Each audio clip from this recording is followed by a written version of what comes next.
বাংলাদেশ থেকে একটা বড় খুনিকে এসটিএফ অ্যারেস্ট করেছিল, জেনে রাখুন। যা নিয়ে বাংলাদেশে অনেক রেভলিউশন হয়েছিল। অন্য দেশের কথা আমি বলছি না, আমার বলার অধিকার নেই, কিন্তু আমি যেটা বলছি পয়েন্টটা। তারপরে তারা মেঘালয় দিয়ে বাংলায় চলে আসে। বাংলায় যখন চলে আসে তখন আমাদের এসটিএফ তাকে ধরে, এটা তাদের ক্রেডিট। তারপরে হোম মিনিস্টার নিজে আমাকে ফোন করে বলছেন, এতদিন তো কই আমি বলিনি, মুখ করিনি, আজকে অত্যাচারের শেষ সীমায় গেছেন বলে। কারণ এটা জানে, আমি এখনো নামটা বলছি না ভদ্রতা করে, বাংলাদেশের লোক উত্তাল হয়ে যাবে। আমি সেটা চাই না, আমি দেশকে ভালোবাসি, না বলবো না দেশের স্বার্থে। কি বললেন? आप थोड़ा आपको बंगाल पुलिस को बोल दो ये बात बाहर में नहीं कहने के लिए, एक देश के लिए है। কাকে দিয়ে খুন করিয়েছিলেন, কার কার নাম বেরিয়েছিল? আজ গভর্নমেন্ট চেঞ্জ হলেও মনে রাখবেন, আমি তো সবটাই জানি। আমার হৃদয়টাই একটা কথা ভান্ডার, তথ্য ভান্ডার, সত্য ভান্ডার। আমি তো সম্পদের ভয়ে কর্মীদের জলে ভাসিয়ে দিয়ে দল ছেড়ে চলে যাব না। আমার তো এক সেকেন্ড লাগতো।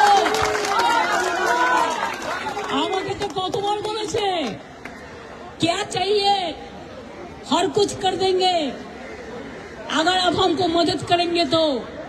শুনুন, আমাদের পার্টির একটা নীতি আছে, আদর্শ আছে, দর্শন। আজকে আমার দুঃখ একটাই, যাদের জন্য সারা জীবন করেছি তারা আজকে গদ্দারের সাথে লাইন করছে। তোমার এলাকায় যখন বাড়ি ভাঙে 7,000 লোক, আমি নিজে ফোন করে তোমাদের যেতে বলি, তোমরা যাচ্ছ না। দাঁড়াও ভাই, একটু চুপ করো। আমি আপনাদের বলি,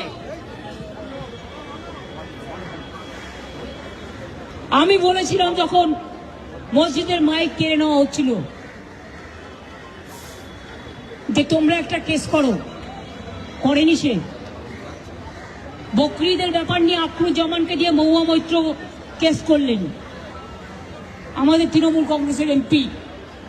আর যারা আজকে গদ্দারি করছে তৃণমূলটাকে ভাঙবার জন্য, আমি বলি ঈশ্বর আল্লাহ তেরে নাম সবকো সুমতি দে ভগবান।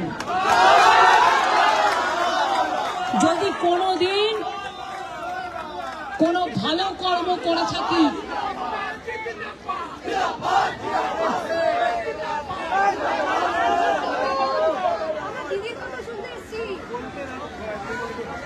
যদি কোনোদিন কোনো ভালো কাজ করে থাকি, কর্মই ধর্ম মাথায় রাখবেন, সেটা মেনে চলবো।